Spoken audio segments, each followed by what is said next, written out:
સુરતની પરંપરા અને સાહસનો અદ્ભુત સંગમ ગઈકાલે તાપીના પાણીમાં જોવા મળ્યો। દર વર્ષની જેમ આ વર્ષે પણ પરંપરાગત સડવાળી હોડીઓની સ્પર્ધા યોજાઈ હતી। સફેદ સડ અને પવનની ગતિ વચ્ચે ખેલાયેલા આ જંગમાં કોણ બન્યું વિજેતા અને કેવી રહી આ રોમાંચક રેસ, જુઓ આ ખાસ અહેવાલમાં।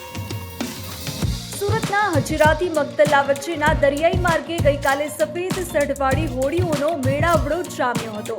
આ વખતે કુલ 10 જેટલી સફેદ સડવાળી હોડીઓએ ભાગ લીધો હતો।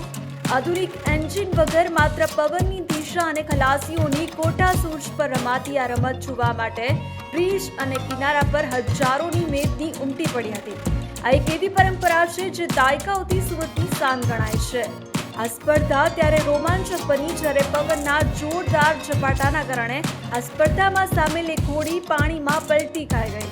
દરિયાની વચ્ચે સર્જાયેલા અકસ્માતને જોતા લોકોના શ્વાસ અદ્ધર થઈ ગયા હતા, પરંતુ સુરતની આ પરંપરામાં સાહસ અને એકતા પણ જોવા મળે છે। નજીક રહેલી અન્ય હોડીઓ અને રેસ્ક્યુ ટીમે તાત્કાલિક મદદ કરી તમામ ખલાસીઓને હેમખેમ બચાવી લીધા હતા। આ કસોટી સમાન સ્પર્ધામાં અંતે બાજી મારી 7 નંબરની હોડીએ।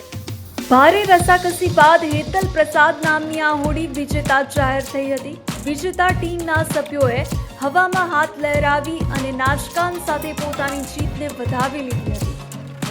આ વર્ષો જૂની આ પરંપરા આજે પણ સુરતના યુવાનોમાં એટલી જ લોકપ્રિય છે। હેતલ પ્રસાદ હોડીનું આ જીત ખલાસીઓના અડગ મનોબળ અને ટીમવર્કનું પરિણામ છે। સુરતના દરિયાઈ કાંઠે રમાયેલી આ રેસ આવનારી પેઢી માટે સાહસનો વારસો બની રહેશે।